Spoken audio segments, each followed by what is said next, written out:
உளதாய் இளதாய் மறுவாய் மலராய் மணியாய் ஒளியாய் கருவாய் உயிராய் கதியாய் விதியாய் குருவாய் வருவாய் அருள்வாய் குகனே. வணக்கம், இது உங்கள் குமார். இன்னைக்கு தெரிஞ்சுக்கலாம் கொஞ்சம் வரலாறு பகுதியில் கோபி பச்சைமலை முருகன் கோவிலுக்கு வந்திருக்கோம்.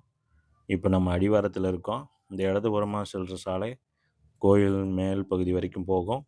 வாகனங்கள் செல்கிறவங்க அதில் போய்க்கலாம். இப்போ நம்ம படிக்கட்டு வழியாக தான் ஏறி போய் இந்த கோயிலோட வரலாறை பற்றியான தகவலை தொடர்ந்து பார்க்க போகிறோம். அருள்மிகு ஸ்ரீ சுப்பிரமணிய சுவாமி திருக்கோயில் பச்சைமலை அடிவாரத்தில் தான் நம்ம இப்போ நிற்கிறோம். இந்த பகுதியில் இந்த கோயிலோட வரலாறு என்ன, இதோட பெயர் காரணம் என்ன, இங்கே நடக்கும் விசேஷங்களெல்லாம் என்னென்ன, அதை பற்றியெல்லாம் பார்க்க போகிறோம். அருள்மிகு ஸ்ரீ விநாயகரை தரிசிச்சுட்டு நாம் இந்த தொகுதியை தொடங்குவோம். ஓம் விநாயகா போற்றி. ஒரு சமயம் துர்வாச முனிவர் குன்னத்தூரில் இருக்கிற சிவன் கோயிலுக்கு பூஜை செய்ய வராரு. அப்படி குன்னத்தூரில் இருக்கிற சிவன் கோயிலில் பூஜை செஞ்சுட்டு அவரோட ஞான திருஷ்டியில் மொடச்சூரில் இருக்கிற ஒரு சிவன் தோன்றி பூஜை செய்ய அழைக்கிறாரு. அப்படி மொடச்சூரில் இருக்கிற சிவன் கோயிலுக்கு அவர் திரும்பவும் பயணித்து மொடச்சூரில் இருக்கிற சிவன் கோயிலுக்கு வந்து பூஜை செய்யும்போது அவரோட பூஜையில் மனம் லாய்க்காமல் அவரோட மனசில் ஏதோ ஒரு சஞ்சலம் ஏற்படுது. அதுக்கு காரணம் என்னென்னு அவர் தியானம் பண்ணும்போது இங்கிருக்கும் குமரக்கடவுளை வணங்க வேண்டும் அப்படிங்கிறது தோணுது. உடனே அவர் என்ன பண்ணுறாருன்னா அங்கேருந்து கிளம்பி இங்கே இந்த குன்றை நோக்கி வந்து குன்றின் மீது ஏறி பார்க்கும்போது இங்கே ஒரு குமரக்கடவுள் இருப்பதை உணர்ந்து அவர் ஒரு சிலையை பிரதிஷ்டை செஞ்சதாக ஸ்தல புராணத்தில் சொல்லப்பட்டிருக்கு. அன்றிலிருந்து இங்கே ஒரு முருகனுடைய ஆலயம் இருக்கிறத மக்களுக்கு தெரியுது. மக்கள் அதிகமாக இந்த முருகனோட ஆலயத்துக்கு வருகை புரியாமல் பாழடைஞ்ச நிலையில் பராமரிப்பு இல்லாமல் நிறைய வருடங்கள் கடந்து போயிடுது.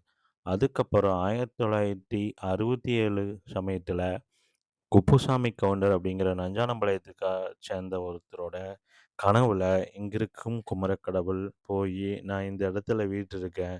அதுபடி அவர் இங்கே பார்க்கும்போது இங்கே ஒரு ஆதி முருகன் சிலை இருக்கிறதையும் கோயில் பராமரிப்பு இல்லாமல் சிதிலடைஞ்சு கிடக்கிறதையும் கவனித்து அவர் அதுக்கப்புறம் இந்த கட்டுமானங்களையெல்லாம் ஒரு எழுப்பி அந்த முருகனுக்கு ஒரு ஆலயத்தை உருவாக்குறாரு.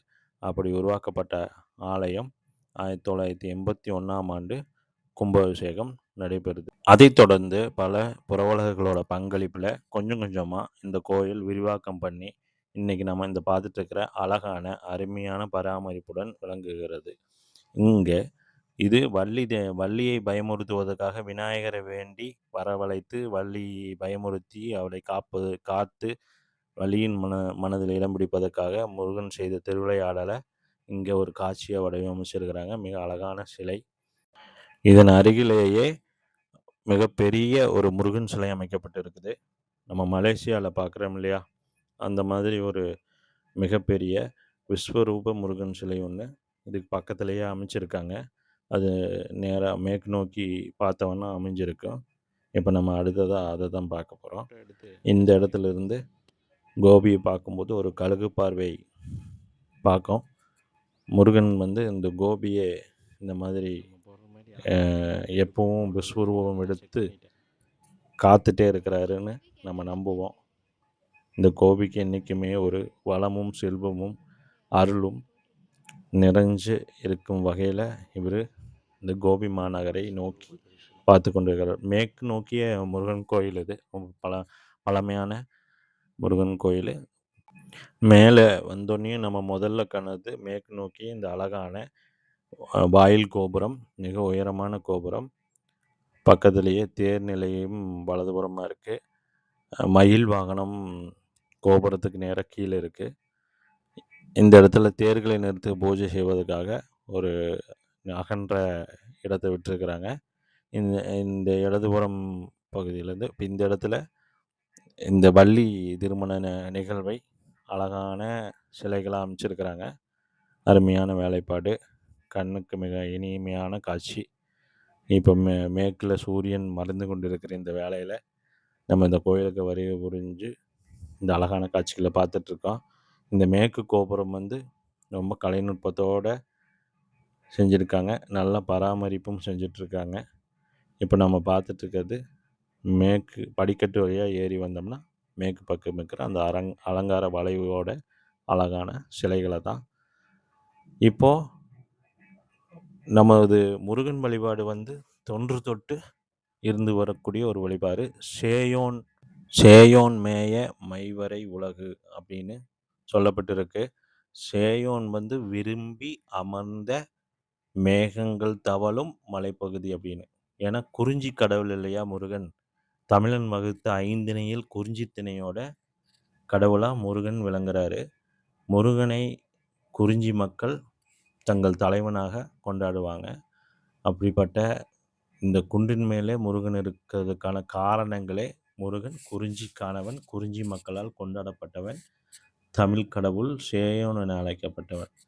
பின்னாள்ல முருகனை வழிபடும் மதத்துக்கு சமஸ்கிருதத்தில் கௌமாரம் அப்படின்னு பெயரிடப்படுது. சங்கராச்சாரியார் அவர்கள் தான் இந்த பெயரிடுறாரு. கௌமாரம் அப்படின்னா குமரன் குமரன் கூட்டல் கௌமாரம் குமரனை வணங்கும் குமரனை வணங்கும் அறம் என்று வைத்துக் கொள்ளலாம். அப்படி வந்து மலை மக்கள் வந்து கொண்டாடி தீர்த்த தலைவன் முருகன். இப்போ நம்ம குன்று இருக்கும் இடமெல்லாம் குமரன் இருக்கும் இடம் ஆக மாறியதற்கான காரணமே அவன் குறிஞ்சி நிலத்தவன். இங்க வந்து ஆதிகாலம் தொட்டே ஒரு முருகனை பிரதிஷ்டை செய்து மக்கள் வணங்கியிருக்கலாம். அதை வந்து துர்வாச முனிவர் வந்து வணங்கியிருக்கலாம். அவர் வந்து பிரதிஷ்டை செய்வதற்கு முன்பே இங்கே முருகன் வந்து இருந்திருக்கலாம். மக்களால் பின்னாளில் கைவிடப்பட்டிருக்கலாம். அப்படிதான் நடந்திருக்கும். இங்கே ஒரு சிவன், பெருமாள், அனைத்து கடவுளும் இங்கே இருக்கிறாங்க. சிலைகளும் பிரதிஷ்டை செய்யப்பட்டிருக்கு. மரகத வள்ளி அம்மையாரும், மரகதீஸ்வரரும் இங்கே பிரதிஷ்டை செய்யப்பட்டிருக்கு. இங்கே முன்னாடி இருக்கிற மண்டபத்தில் மிக அகன்ற முன் மண்டபம். இங்கே திருமணங்கள் நிறையா முகூர்த்தங்கள் நடைபெறும்.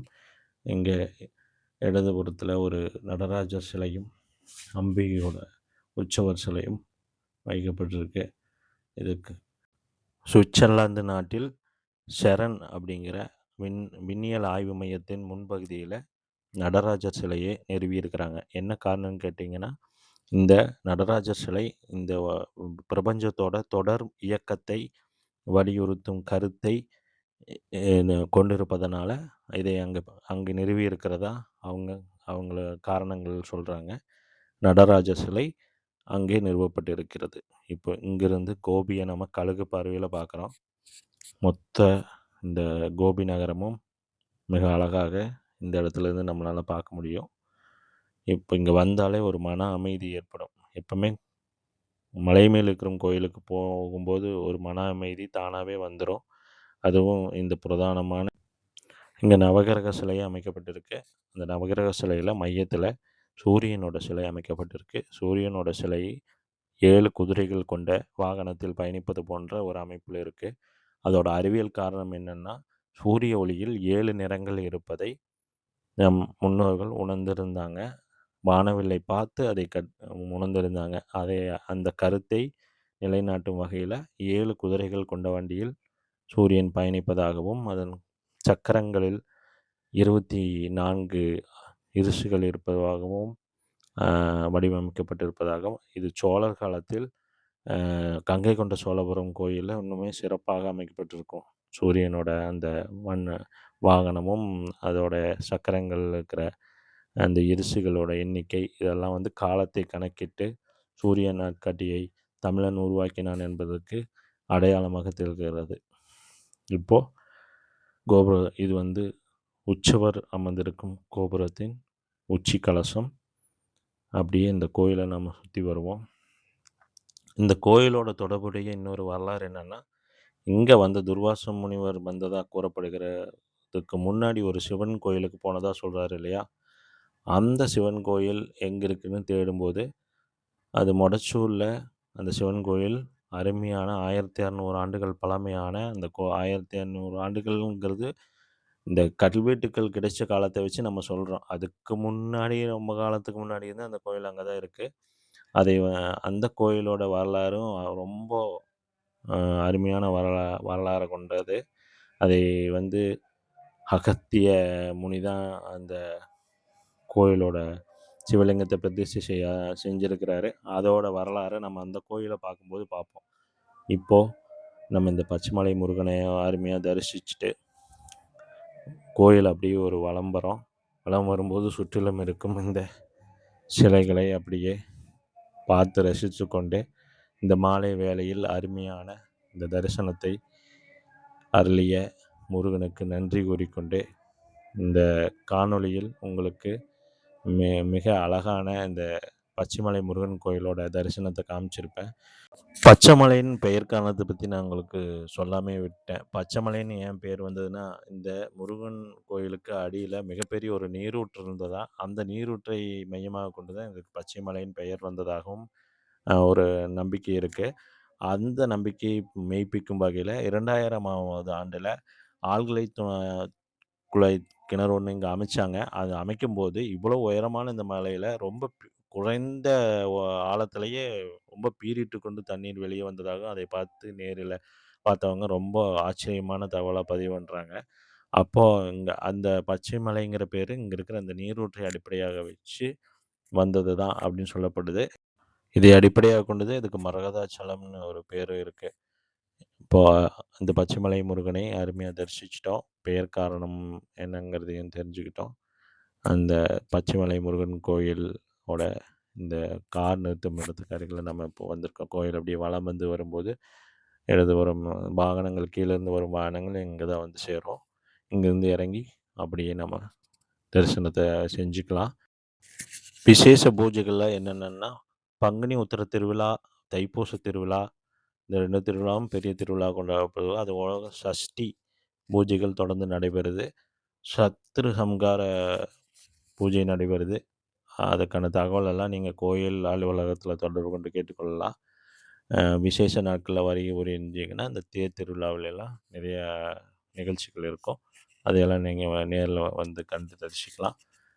இந்த பச்சைமலை காணொளியில உங்களுக்கு நான் ஏதாவது ஒரு புதிய தகவலை குடுத்துருப்பேன்னு நம்புறேன். இந்த காணொளி ஏதோ ஒரு வகையில மத்தவங்கள நெறைய பேர் இந்த பச்சைமலை கோயிலோட காணொளிய பதிவு பண்ணியிருக்கிறாங்க. நம்மளோட தகவல் ஏதாவது ஒரு சிறப்பான, தனித்துவமான விஷயங்கள உங்களுக்கு சொல்லியிருக்குன்னு நம்புறேன். தொடர்ந்து இந்த மாரி காணொளிகள செய்யறதுக்கு உங்களோட ஆதரவு ரொம்ப அவசியம். அதனால நீங்க வந்து தயவு செஞ்சு சப்ஸ்கிரைப் பண்ணுங்க, ஷேர் பண்ணுங்க. அடுத்து நாம இன்னொரு சுற்றுலா தலங்களோட காணொளியில நம்ம கோபிச்செட்டிப்பாளையத்தில இருக்கிற அனைத்து சுற்றுலா தலங்களையும் சிறப்பா இது மாதிரியே தொடர்ந்து பார்ப்போம். அதோட வரலாறு என்னங்கிறதையும் தெரிஞ்சுக்குவோம். இப்போ இந்த கோயிலோட வரலாறு என்னங்கிறத நீங்க இன்னைக்கு தெரிஞ்சுக்கிட்டீங்க. இந்த கோயிலையும் நல்லா சுத்தி பார்த்துட்டீங்க. நேர்ல வந்து பார்க்குறது போல பார்த்துட்டீங்க. ஓகே. மீண்டும் ஒரு காணொளியில் சிறப்பான தகவலுடன், சிறப்பான வரலாறுடன் மீண்டும் சந்திப்போம். நன்றி, வணக்கம்.